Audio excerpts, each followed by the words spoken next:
Good morning ಎಲ್ರಿಗೂ ನಮಸ್ಕಾರ. ಎಲ್ಲರೂ ಹೇಗಿದ್ದೀರಾ? ನಾನು ಚೆನ್ನಾಗಿದ್ದೀನಿ. ಹಾಗೆಯೇ ಬೆಳಿಗ್ಗೆನೇ ವ್ಲಾಗನ್ನು ಸ್ಟಾರ್ಟ್ ಮಾಡಿದ್ದೀನಿ. ನನ್ನ ಚಾನಲ್ನ ಯಾರೆಲ್ಲ ನೋಡ್ತಾ ಇದ್ದೀರಾ ಪ್ಲೀಸ್ ಸಬ್ಸ್ಕ್ರೈಬ್ ಮಾಡ್ಕೊಂಡು ನೋಡಿ ಅಂತ ಹೇಳ್ತಾ, ಹಾಗೆಯೇ ನಿಮ್ಮ ಫ್ರೆಂಡ್ಸು ಫ್ಯಾಮಿಲಿ ಮೆಂಬರ್ಸ್ಗೂ ಕೂಡ ಶೇರ್ ಮಾಡಿ, ಅವರು ಕೂಡ ನೋಡಿ ಚಾನಲ್ಗೆ ಸಪೋರ್ಟ್ ಮಾಡಲಿ ಅಂತ ಕೇಳ್ಕೊತೀನಿ. ಹಾಗೆಯೇ ಡೈಲಿ ಬೆಂಗಳೂರಲ್ಲಿ ಮಳೆ ಬರ್ತಾ ಇದೆ ನೋಡಿ, ನೈಟ್ ಟೈಮಲ್ಲಿ ಚೆನ್ನಾಗಿ ಅನಿಸುತ್ತೆ. ಇವಾಗಂತೂ ಸೆಕೆ ಅಷ್ಟೇನು ಕಾಣೋದಿಲ್ಲ, ಚೆನ್ನಾಗಿದೆ. ಒಂಥರ ಮಳೆ ಗಾಲ ಸ್ಟಾರ್ಟ್ ಆಯಿತು ಅಂತಲೇ ಹೇಳ್ಬೋದು. ಹಾಗೆಯೇ ನಾನು ಬೆಳಗ್ಗೆನೇ ಎಲ್ಲ ಟೆರೆಸ್ ಮೇಲೆ ನಾನು ಫುಲ್ಲು ಒಂಥರ ತ್ಯಾವ ಆದಂಗೆ ಆಗಿರುತ್ತೆ ನೋಡಿ, ಮಳೆ ಹುಯ್ದು ನೈಟೆಲ್ಲ. ಮತ್ತು ಮಣ್ಣೆಲ್ಲನೂ ಕೂಡ ಪಾಟಲ್ಲಿ ಇದ್ದಿದ್ದು ಮಣ್ಣೆಲ್ಲ ಕೆಳಗಡೆ ಬಿದ್ದಿತ್ತು, ಅದನ್ನೆಲ್ಲ ಗುಡಿಸ್ಬಿಟ್ಟು ಮತ್ತು ತುಳಸಿ ಕಟ್ಟೆ ಹತ್ರ ನೀಟಾಗಿ ತೊಳೆದು ಗುಡಿಸಿ ರಂಗೋಲಿ ಇಟ್ಟು ಅರಿಶಿನ ಕುಂಕುಮ ಇಟ್ಟು ಹೂವಿಟ್ಟು ಈ ರೀತಿ ರೆಡಿ ಮಾಡಿದ್ದೀನಿ ಪೂಜೆಗೆ ಅಂತ ಅಂದ್ಬಿಟ್ಟು. ಹಾಗೆಯೇ ಗಿಡಗಳೆಲ್ಲ ಇವಾಗ ಚಿಗುರೊಡಿತಾ ಇದ್ದಾವೆ, ಚೆನ್ನಾಗಿ ಅನಿಸುತ್ತೆ. ಇವಾಗ ಸ್ವಲ್ಪ ಅವಾಗೆಲ್ಲ ನೀರು ಉಯ್ದು ಸಾಕಾಗ್ತಾಯಿತ್ತು, ಅಷ್ಟು ಮಣ್ಣು ನೀರು ಕುಡಿತಾ ಇತ್ತು. ಬಿಸಿಲು ಅಷ್ಟು ವಾತಾವರಣ ಹಂಗಿತ್ತಲ್ವ, ಅದಕ್ಕಾಗಿ ಇವಾಗ ಚೆನ್ನಾಗಿ ಮಳೆ ಹುಯ್ತಿರೋದ್ರಿಂದ ಸ್ವಲ್ಪ ಎಲ್ಲ ಚಿಗುರುಕೊಳ್ತಾ ಇದೆ. ಹಾಗೆಯೇ ಮನೆ ಮುಂದೆ ಅಂತೂ ಸ್ವಲ್ಪ ತಗ್ಗು ಮಾಡಿರೋದಕ್ಕೂ ಅದಕ್ಕೂ ನೀರು ನಿಲ್ಲುತ್ತೆ ಅಂತ ಈ ರೀತಿ ನಾನು ಮೊದಲೇ ಐಡಿಯಾ ಮಾಡಿ ರಂಗೋಲಿ ಬಿಡಿಸಿರೋದ್ರಿಂದ ಇವಾಗ ಹಂಗೇ ಮಾಪಲ್ಲಿ ಒರೆಸ್ಕೊಂಡ್ಬಿಟ್ರೆ ಮನೆ ಮುಂದೆ ಎಷ್ಟು ನೀಟ್ ಅನಿಸುತ್ತೆ ಅಂದರೆ, ನಾವೆಲ್ಲೋ ನೀಟಾಗಿ ಯಾವಾಗಲೂ ತೊಳೆದೆಲ್ಲ ರೆಡಿ ಮಾಡಿದ್ದೀವೇನೋ ಅಂತ ಅನಿಸುತ್ತೆ. ಆ ಥರ ಫೀಲ್ ಆಗುತ್ತೆ ಮನೆ ಮುಂದೆ, ಚೆನ್ನಾಗಿ ಅನಿಸುತ್ತೆ. ಮಾಪಲ್ಲಿ ಅವಾಗವಾಗ ಒರೆಸ್ಕೊತಾ ಇರ್ಬೋದು. ರಂಗೋಲಿ ಆಗಿದ್ದರೆ ನಿಜವಾಗ್ಲೂ ಮಕ್ಕಳು ಓಡಾಡೋದಕ್ಕೂ ಅದಕ್ಕೂ ತುಂಬಾ ಗಲೀಜಾಗ್ತಾಯಿತ್ತು ಮನೆ ಮುಂದೆ ಮತ್ತು ಮನೆ ಒಳಗಡೆ ಎಲ್ಲನೂ. ಹಾಗಾಗಿ ಈ ರೀತಿ ಪ್ಲ್ಯಾನ್ ಮಾಡಿಕೊಂಡು ರಂಗೋಲಿ ಹಾಕಿರೋದಕ್ಕೆ ಪೇಂಟ್ನಲ್ಲಿ ತುಂಬ ಚೆನ್ನಾಗಿ ಅನಿಸುತ್ತೆ. ಅದಾದ ನಂತರ ನಾನು ಸ್ವಲ್ಪ ಪಲಾವ್ನೂ ಕೂಡ ಮಾಡಿಕೊಂಡೆ. ಪಲಾವ್ ಮಾಡಿ ಅದಾದಮೇಲೆ ನಾನು ಕಡಲೆಕಾಳನ್ನ ಬೇಯೋದಕ್ಕೆ ಅಂತ ಹಾಕ್ತಾಯಿದ್ದೀನಿ. ಕಡಲೆಕಾಳು ಸ್ವಲ್ಪ ನೆನೆಸಿಟ್ಟಿದ್ದೆ, ಹಾಗಾಗಿ ಅದನ್ನು ನೆನೆಸಿರೋದನ್ನ ಇವಾಗ ಬೇಯೋದಕ್ಕೆ ಅಂತ ಹಾಕ್ತಾಯಿದ್ದೀನಿ. ಚೆನ್ನಾಗಿ ಬೆಂದಾದಮೇಲೆ ನಾನು ಅದನ್ನು ಒಗ್ಗರಣೆ ಮಾಡ್ಕೊಳ್ತೀನಿ. ಅಂದರೆ ಇವಾಗೆಲ್ಲನೂ ಕೂಡ ಬೆಂದಿರೋ ಕಾಳನ್ನ ಈರುಳ್ಳಿ, ತೆಂಗಿನ ತುರಿ ಅದೆಲ್ಲ ಹಾಕ್ಬಿಟ್ಟು ಒಗ್ಗರಣೆ ಹಾಕ್ತಾರೆ ನೋಡಿ, ಅದು ಚೆನ್ನಾಗಿರುತ್ತೆ ಅಂತ. ಹಾಗೆಯೇ ಅದ್ರ ಜೊತೆಗೆ ಸ್ವಲ್ಪ ಇವಾಗ ಅವನಿಗೆ ಸರ್ಲಾಕ್ ತಿನ್ನಿಸ್ಬೇಕಲ್ವ ಮಾರ್ನಿಂಗ್ ಟೈಮಲ್ಲಿ. ಮತ್ತು ಒಂದು ದಿನಕ್ಕೆ 3 ಟೈಮ್ ಸರ್ಲಾಕು, 3 ಟೈಮ್ ರಾಗಿ ಸರಿನ ತಿನ್ನಿಸ್ತೀನಿ. ಅಂದರೆ ಜಾಸ್ತಿ ತಿನ್ಸೋಕೆ ಹೋಗಲ್ಲ, ಅವ್ನು ಜಾಸ್ತಿ ತಿನ್ನೋದಿಲ್ಲ, ಸ್ವಲ್ಪ ವೇಸ್ಟ್ ಮಾಡ್ತಾನೆ. ಎಷ್ಟು ಒಂದೊಂದು ಸ್ಪೂನ್ 2 ಸ್ಪೂನ್ ಹಾಕ್ಬಿಟ್ಟು ಈ ರೀತಿ ತಿನ್ನಿಸ್ತೀನಿ. ಅವನು ಎಷ್ಟು ತಿಂತಾನೋ ಅಷ್ಟೇ ತಿನ್ನಿಸ್ತೀನಿ. ತೀರಾ ಫೋರ್ಸ್ ಮಾಡೆಲ್ಲ ತಿನ್ನಿಸೋದಕ್ಕೆ ಹೋಗಲ್ಲ. ಫೋರ್ಸ್ ಮಾಡಿದಷ್ಟು ಅವನು ವಾಮಿಟ್ ಮಾಡೋದು ಜಾಸ್ತಿ, ಹಾಗಾಗಿ ಫೋರ್ಸ್ ಎಲ್ಲ ಮಾಡಿ ನಾನು ತಿನ್ನಿಸೋದಕ್ಕೆ ಹೋಗಲ್ಲ. ಸರ್ಲಾಕೆಲ್ಲ ಖಾಲಿ ಆಗಿಬಿಟ್ಟಿತ್ತಲ್ವ, ಹಾಗಾಗಿ 2 ಪ್ಯಾಕೆಟ್ ಈ ಸತಿ ಏನು ಮಾಡಿದೆ, ರೈಸ್ ವೆಜಿಟೇಬಲ್ಲು ಮತ್ತು ವೀಟ್ ಆ್ಯಪಲ್ ಚೆರ್ರಿನೂ ಎರಡೂ ಕೂಡ ತೊಗೊಂಡು ಬಂದಿದ್ದೆ. ಎರಡೂ ಮಿಕ್ಸ್ ಮಾಡಿಬಿಟ್ಟು ಒಂದು ಬಾಕ್ಸ್ನಲ್ಲಿ ಹಾಕಿ ಈ ರೀತಿ ನಾನು ಸ್ಟೋರ್ ಮಾಡಿ ಇಡ್ತೀನಿ. ಅದನ್ನು ನಾನು ಸರ್ಲಾಕ್ ಮಾಡಬೇಕಾದ್ರೆ 2 ಸ್ಪೂನ್ ಹಾಕ್ಕೊಂಡು ಬಿಸಿನೀರು ಹಾಕಿ ಕಲಿಸ್ಬಿಟ್ಟು ತಿನ್ನಿಸ್ತೀನಿ ಅವನಿಗೆ. ಮಾರ್ನಿಂಗ್ ಟೈಮು ಅಂತ ಅಂದರೆ ಸ್ವಲ್ಪ ಕೆಲಸಗಳು, ತಿಂಡಿ ಮಾಡೋದು, ಗಡಿಬಿಡಿ ಮನೆಯೆಲ್ಲ ಗುಡಿಸ್ಬೇಕು, ಒರೆಸ್ಬೇಕು, ಈ ರೀತಿ ಎಲ್ಲ ಇರುತ್ತೆ ನೋಡಿ. ಹಾಗಾಗಿ ಬೆಳಗ್ಗೆ ಅವನು ಎದ್ದ ತಕ್ಷಣ ಮಾರ್ನಿಂಗ್ ಟೈಮಲ್ಲಿ ನಾನು ರಾಗಿ ಸರಿ ಮಾಡಿ ಎಲ್ಲ ತಿನ್ನಿಸೋದಕ್ಕೆ ಹೋಗಲ್ಲ. ಹಾಗಾಗಿ ಸರ್ಲಾಕ್ ಮಾಡಿಬಿಟ್ಟು ಬೇಗ ತಿನ್ನಿಸ್ತೀನಿ, ಬೇಗನೂ ಆಗುತ್ತೆ, ಇವನು ಬೇಗನೂ ತಿಂತಾನೆ ಸರ್ಲಾಕು. ರಾಗಿ ಸರಿ ಆದರೆ ನಾವು ಬೇಯಿಸ್ಬೇಕು, ಅದು ತಣ್ಣಗಾಗಬೇಕು, ಅದನ್ನು ಅವನಿಗೆ ಸುಮಾರು 1 ಅವರ್ ಕೂತ್ಕೊಂಡು ತಿನ್ನಿಸ್ಬೇಕು, ಈ ರೀತಿ ಕೆಲಸಗಳಾಗುತ್ತೆ.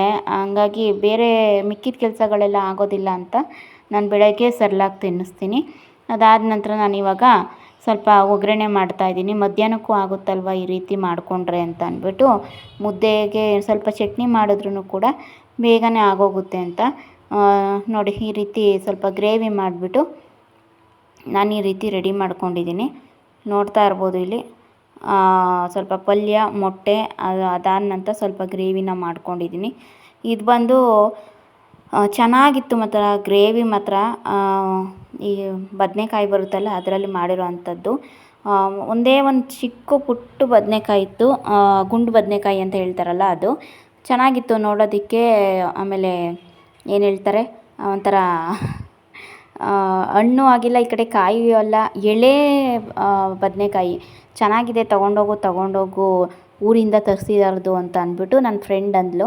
ಹಾಗಾಗಿ ಅದನ್ನು ತೊಗೊಂಬಂದು ಸ್ವಲ್ಪ ಅವ್ರು ಮಾಡೋ ಥರ ಟೇಸ್ಟಲ್ಲೇ ನಾನು ಮಾಡಿದೆ, ಚೆನ್ನಾಗಿತ್ತು. ಅಷ್ಟೇನು ಇದಾಗಿರಲಿಲ್ಲ, ಅಂದರೆ ಬದನೆಕಾಯಿದು ಎಣ್ಗಾಯಿ ಅಂತ ಮಾಡ್ತಾರಲ್ಲ ಆ ಟೈಪ್ ಏನು ಬರಲಿಲ್ಲ. ಬಟ್ ಒಂದೇ ಒಂದು ಇದಿತ್ತಲ್ಲ ಕಾಯಿ ಎಳೆದು, ಅದರಲ್ಲೇ ಸ್ವಲ್ಪ ಚೆನ್ನಾಗಿ ಬೇಯಿಸ್ಬಿಟ್ಟು ಕಿವುಚ್ಬಿಟ್ಟು ಆಮೇಲೆ ಅದಕ್ಕೆ ಒಗ್ಗರಣೆ ಕೊಟ್ಟು ಮಸಾಲೆ ಹಾಕ್ಬಿಟ್ಟು ರುಬ್ಬಿಬಿಟ್ಟು ಈ ರೀತಿ ಮಾಡಿದೆ.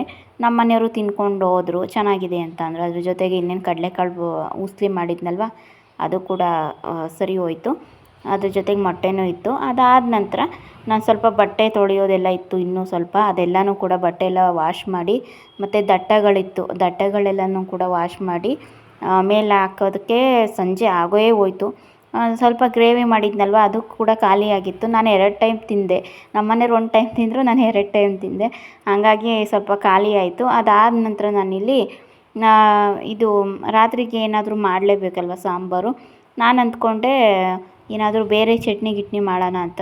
ನೈಟ್ ಟೈಮಲ್ಲಿ ಚಟ್ನಿ, ಕಾಯಿ ಚಟ್ನಿ ಎಲ್ಲ ತಿಂದರೆ ಸರಿ ಹೋಗಲ್ಲ ಅಂತ ಯೋಚನೆ ಮಾಡಿ ಹೆಸ್ರು ಬೇಳೆ ಮತ್ತು ಮೈಸೂರು ಬೇಳೆ ಆಮೇಲೆ ತೊಗರಿಬೇಳೆ 3 ಹಾಕ್ಬಿಟ್ಟು ಅದಕ್ಕೆ 2 ಟೊಮೆಟೊ ಹಣ್ಣು ಹಾಗೆಯೇ ಬೆಳ್ಳುಳ್ಳಿ ಹಾಕ್ಬಿಟ್ಟು ಒಂದು 4 ವಿಷಲ್ ಹೊಡೆಸಿ, ಅದಾದ ನಂತರ ವಿಷಲೆಲ್ಲ ಆರಾದಮೇಲೆ ಟೊಮೊಟೊ ಹಣ್ಣು 2ನ್ನ ಒಂದು ಬಾಣಲಿಗೆ ಹಾಕ್ಕೊಂಡು ಸ್ಮ್ಯಾಶ್ ಮಾಡ್ತಾಯಿದ್ದೀನಿ.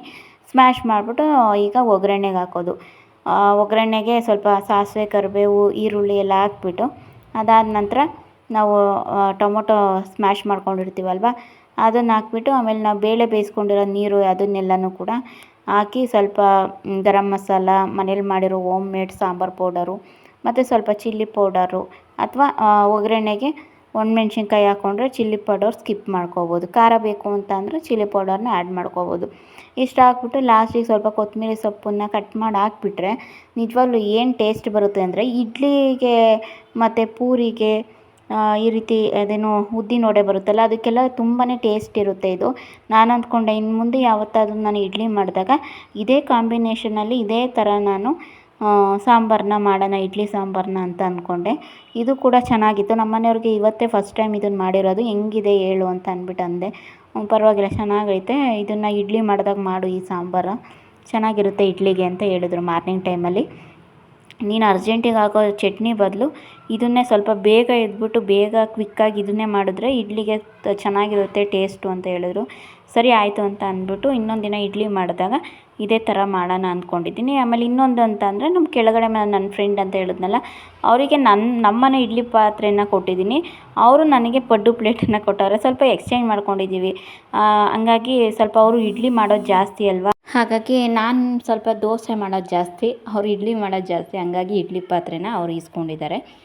ನಾನು ಒಂದೊಂದು ಸಲ ಇದು ಏನಿರುತ್ತೆ ದೋಸೆ ಹಿಟ್ಟಿರುತ್ತಲ್ಲ, ಅದನ್ನು ಫ್ರಿಜ್ ಒಳಗಡೆ ಇಟ್ಟು ಇನ್ನೊಂದು ದಿನ ಬಂದು ಏನಾದರೂ ಬೇಜಾರಾದಾಗ ಪಡ್ಡನ್ನು ನಾನು ಮಾಡ್ಕೊಳ್ತೀನಿ. ಈ ರೀತಿ ಪಡ್ಡು ಪ್ಲೇಟ್ ಇರಲಿಲ್ಲ, ಹಾಗಾಗಿ ಪಡ್ಡು ಪ್ಲೇಟನ್ನು ಇಸ್ಕೊಂಡಿದ್ದೆ. ಈ ಥರ ಒಂದು ಸ್ವಲ್ಪ ಇನ್ನು ಬೇರೆ ಯಾರನ್ನೇನು ಜಾಸ್ತಿ ಏನು ಕಾಂಟ್ಯಾಕ್ಟ್ ಇಟ್ಕೊಂಡಿಲ್ಲ. ಬಟ್ ಅವರು ಒಂಥರ ಬೆಸ್ಟ್ ಫ್ರೆಂಡ್ ಥರ, ಪಕ್ಕದ ಮನೆಯವರು ಅನ್ನೋದಕ್ಕಿಂತ ಸ್ವಲ್ಪ ಬೆಸ್ಟ್ ಫ್ರೆಂಡ್ ಥರ ಫೀಲ್ ಮಾಡ್ತೀವಿ. ಅಕಸ್ಮಾತ್ ನಾನೇ ಸಿಟ್ಟಲ್ಲಿ ಏನಾದರೂ ಅಂದ್ರೂ ಕೂಡ ಅವರು ಆ ರೀತಿ ಇದು ಮಾಡ್ಕೊಳ್ಳಲ್ಲ. ನಾನು ಬೇರೆ ಯಾರನ್ನು ಕೂಡ ಬೇರೆ ಅಂದರೆ ಬಾಡಿಗೆ ಮನೆಗಳಲ್ಲಿ ಇರೋ ಸೈಡು ಇವರೊಬ್ಬರು ಒಂಥರ ಡಿಫ್ರೆಂಟಾಗಿದ್ದಾರೆ. ಬೇರೆ ಮಿಕ್ಕವ್ರು ಯಾರು ನನ್ನ ಅಷ್ಟಾಗಿ, ನಾನು ಹೇಳಿದ್ನಲ್ಲ ಅಕ್ಕಪಕ್ಕದ ಮನೆಯವರೇ ಗ್ಯಾರಂಟಿ ಅಂದರೆ ಸಂಬಂಧಿಕರೇ ಗ್ಯಾರಂಟಿ ಇಲ್ಲ ಅಂದರೆ ಅಕ್ಕಪಕ್ಕದ ಮನೆಯವ್ರಿಗೆ ಏನು ಗ್ಯಾರಂಟಿ ಅಂತ ಹೇಳಿದ್ದೆ ನೋಡಿ. ಅದರಲ್ಲಿ ಇವರೊಂಥರ ಡಿಫ್ರೆಂಟ್ ಇದ್ದಾರೆ ಅಷ್ಟೇ. ತೀರಾ ನಾನೇ ಸಿಟ್ಟಲ್ಲಿ ಏನು ಅಂದ್ರೂ ಕೂಡ ಅವರು ಬೇಜಾರು ಮಾಡ್ಕೊಳ್ಳಲ್ಲ. ಈ ಥರ ನನ್ನ ಫ್ರೆಂಡ್ ಅಂತ ಹೇಳ್ತಾ ಇರ್ತೀನಲ್ಲ, ಇವ್ರನ್ನೇ ಮೇಲೆ ನಾವು ಈವ್ನಿಂಗ್ ಟೈಮಲ್ಲಿ ಈವ್ನಿಂಗ್ ಸ್ನ್ಯಾಕ್ಸು ಅಂತ ಎಲ್ಲರೂ ಕೂಡ ಮೇಲೆ ಕೂತ್ಕೊಂಡು ನಾವೊಂಥರ ಟೈಮ್ ಸ್ಪೆಂಡ್ ಮಾಡೋದು ಜಾಸ್ತಿ. ಹಾಗಾಗಿ ಅವ್ರ ಬಗ್ಗೆ ಸ್ವಲ್ಪ ಇನ್ಫಾರ್ಮೇಷನ್ ಇರಲಿ ಅಂತ ನಾನು ನಿಮ್ಮ ಜೊತೆ ಹೇಳ್ಕೊಂಡೆ. ಅದಾದಮೇಲೆ ಸ್ವಲ್ಪ ಸಾಂಬಾರು ಕೂಡ ರೆಡಿ ಆಯಿತು. ತುಂಬ ಚೆನ್ನಾಗಿತ್ತು, ಟೇಸ್ಟು ಹಂಗೇ ಇತ್ತು. ಹಾಗೆಯೇ ಇವತ್ತು ಫಸ್ಟು ಟೈಮು ನಾನು ನನ್ನ ಮಗನಿಗೆ ರೈಸನ್ನು ಸ್ಟಾರ್ಟ್ ಮಾಡೋಣ ಅಂತ ಅಂದ್ಬಿಟ್ಟು, ಇಷ್ಟು ದಿನ ರೈಸ್ ತಿನ್ನಿಸ್ತಾ ಇರಲಿಲ್ಲ. ಅಂದರೆ ನಾವು ಊಟ ಮಾಡ್ತಾಯಿದ್ರೆ ಅವನು ಮುಂದಕ್ಕೆ ಮೂವ್ ಆಗ್ತಾ ಹಂಗೇ ತೆವ್ಕೊಂಬಂದ್ಬಿಟ್ಟು ನಮ್ಮ ತಟ್ಟೆ ಒಳಗಡೆ ಇರೋದೆಲ್ಲ ಹಿಡಿಯೋದು, ಅಥವಾ ತಟ್ಟೆಲಿ ಅನ್ನ ಇದು ಮಾಡೋದು ಅದೆಲ್ಲ ಮಾಡ್ತಾಯಿದ್ದ. ಹಂಗಾಗಿ ನಾನೇನು ಮಾಡ್ತಾಯಿದ್ದೆ, ಅದೇ ಅನ್ನನ ಕಿವುಚ್ಬಿಟ್ಟು ನಾನು ಸಾರಲ್ಲಿ ನೆಗ್ಸ್ತಾಯಿದ್ದೆ. ಹಂಗಾಗಿ ಖಾರ ತುಂಬಾ ತಿಂತಾನೆ ಮಾತ್ರ.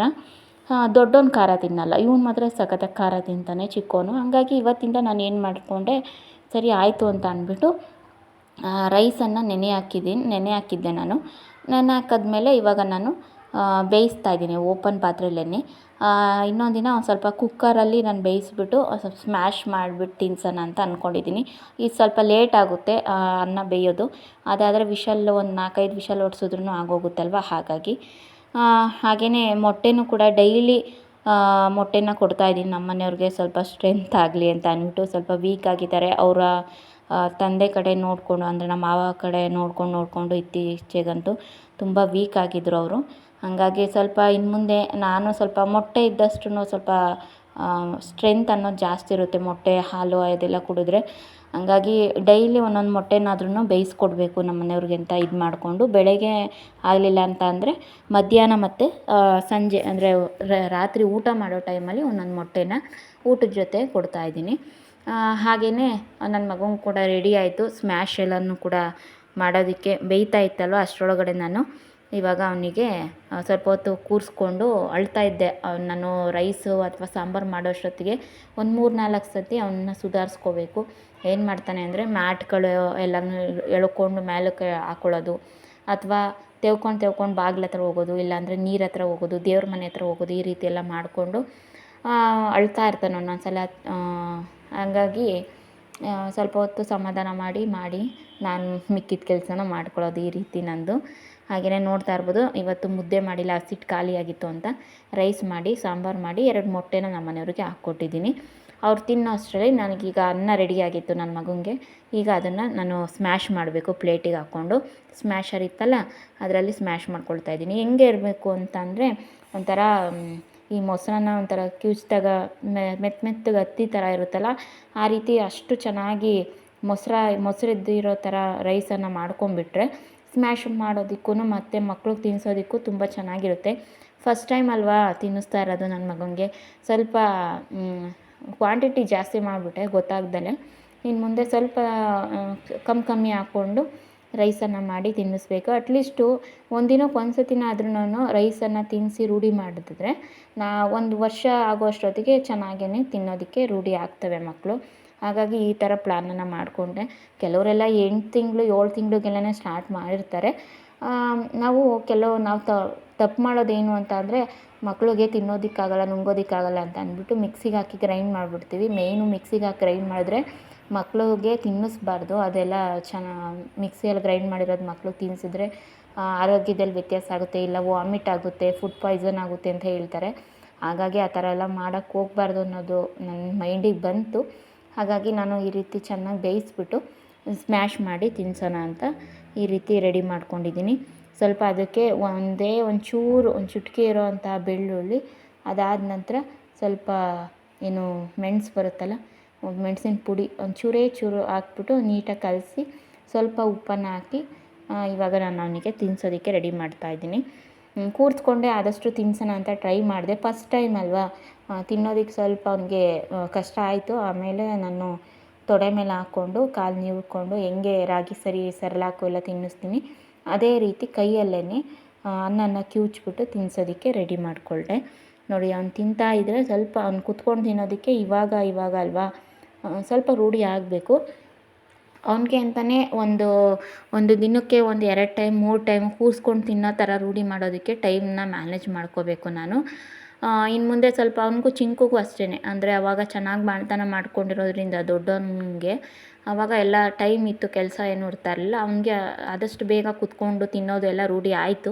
ಬಟ್ ಇವನಿಗೆ ಸ್ವಲ್ಪ ನನಗೆ ಕೆಲಸಗಳು ಅದು ಇದು ಅಂತ ಅದ್ರ ನಡುವೆ ಇವ್ನಿಗೆ ಸ್ವಲ್ಪ ಟೈಮ್ ಕೊಡೋದು ನನಗೆ ಕಷ್ಟ ಆಯಿತು. ಬಟ್ ಇನ್ನು ಮುಂದೆ ಕೊಡಲೇಬೇಕು. ಮಕ್ಕಳು ಸ್ವಲ್ಪ ದೊಡ್ಡವಾಗೋವರೆಗೂ ಮಕ್ಕಳಿಗೆ ಟೈಮು ಅಂತ ನಾವು ಎತ್ತಿಡಬೇಕು. ನಮ್ದು ಹೆಂಗಾದರೂ ಇರಲಿ ಫಸ್ಟು ಮಕ್ಕಳಿಗೆ ನಾವು ಪ್ರಿಫರೆನ್ಸ್ ಕೊಡಬೇಕು ಅಂತ ನಾನು ಕೇಳ್ಕೊತೀನಿ. ಇವಾಗ ನೋಡಿ, ಈ ರೀತಿ ತೊಡೆ ಮೇಲೆ ಹಾಕ್ಕೊಂಡು ಅವನಿಗೆ ತಿನ್ನಿಸ್ತಾ ಇದ್ದರೆ ಸ್ವಲ್ಪನೇ ಅರ್ಧ ತಿಂದು ಇನ್ನು ಅರ್ಧ ಆಚೆ ಹಾಕ್ತಾನೆ. ಆ ರೀತಿ ನಾವು ಅಡ್ಜಸ್ಟ್ ಮಾಡಿಕೊಂಡು ಟೈಮ್ ಕೊಟ್ಟು 1 ಅವರು ಎಷ್ಟು ತಿಂತಾವೆ ಅಷ್ಟು ನಾವು ತಿನ್ನಿಸ್ಬೇಕು. ಹಿಂಸೆ ಮಾಡಿ ತಿನ್ಸೋಕೆ ಹೋದರೆ ಸ್ವಲ್ಪ ಒಂದೊಂದು ಮಕ್ಕಳು ವಾಮಿಟ್ ಮಾಡ್ಕೊಳ್ತವೆ. ನನ್ನ ಮಗ ಸೇಮ್ ಅದೇ ಕೇಸು. ಹಂಗಾಗಿ ಸ್ವಲ್ಪ ಅವನು ಎಷ್ಟು ತಿಂತಾನೋ ಅಷ್ಟನ್ನು ಮಾತ್ರನೇ ತಿನ್ನಿಸ್ತೀನಿ. ಇನ್ನೊಂದು ಟೈಮು ಆಮೇಲೆ ಇನ್ನೊಂದ್ಸಲಿ ಮಾಡಿದಾಗ ತಿನ್ನಿಸಿದ್ರೆ ಆಯಿತು ಅಂತ ತಿನ್ನಿಸಿ ಎಲ್ಲ ರೆಡಿ ಮಾಡಿ ನಾನು ಕೂಡ ಊಟ ಮಾಡಿ ಆಚೆ ಬಂದು ಮನೆ ಮುಂದೆ ಸ್ವಲ್ಪ ತಣ್ಣಗೆ ಗಾಳಿ ಬೀಸ್ತಾ ಇತ್ತಲ್ವ, ಇಲ್ಲಿ ಕುತ್ಕೊಂಡಿದ್ದೀನಿ ನೋಡಿ. ಎಷ್ಟು ಚೆನ್ನಾಗಿ ಆಟ ಆಡ್ತಾ ಇದ್ದ ಅಂದರೆ ತಿನ್ನಿಸಾದ್ಮೇಲೆ ಈ ರೀತಿ ಸ್ವಲ್ಪ ಹೊತ್ತು ಆಟ ಆಡಿಸ್ಬಿಟ್ಟು ಆಮೇಲೆ ನಾವು ಫೀಡ್ ಮಾಡಿ ಮಲಗಿಸೋದ್ರಿಂದ ಚೆನ್ನಾಗಿ ಮಲ್ಕೊತಾನೆ. ಹಾಗೆಯೇ ಇವತ್ತಿನ ಬ್ಲಾಗ್ ಏನು ಅನ್ನಿಸ್ತು ಅನ್ನೋದು ಕಾಮೆಂಟ್ ಮಾಡಿ. ಹಾಗೆಯೇ thank you for watching. Bye, take care.